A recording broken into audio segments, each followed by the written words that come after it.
نیست جانم سیف است کسی کدام مشکل نیست بس از دیگه برو در خانه بگو سوزی پخته کو با افتخار استاد یک کف بزنین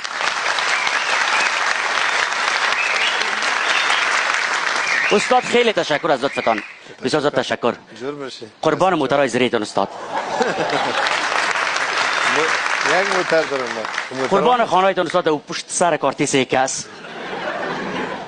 قربان موترهای کاتلاکتان شوم استاد تایرایشان پنچر بود که روز آمدم قربان ماشین شوم ای کاش من مبلین می بودم که مرا در بین ماشین منداختین استاد دوستا کلی خبر دارن نام خدا شما 4 بار ازدواجم کردین و در نوروزی بردن بعد کافی تجربه هم استاد نام خدا است و به می خاطرم نسل مایی در افغانستان بسیار کم شده استاد آیا استاد مدیریت افغانستان بسیار زیاد مشکل است یا مدیریت همچون یک خانواده بزرگ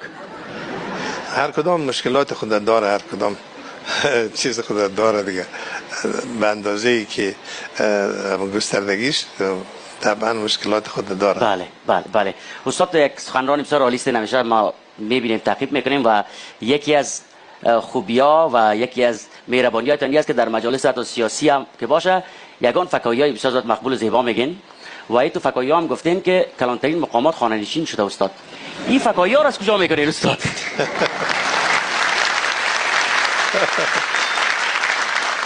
اینطور است که همه ما خو یک ملا هم هستم نه خب ملاها کس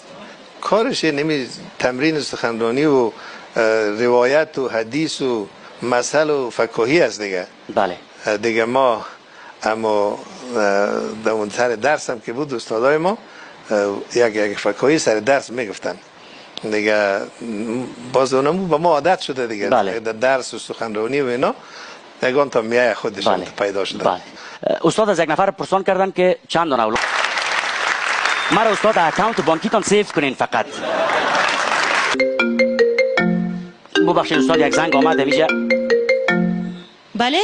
سلام علیکم مادر جان و علیکم سلام بچه من سرت میبالم که با تیم دولت ساز پیوستی آفرین کیپی توپ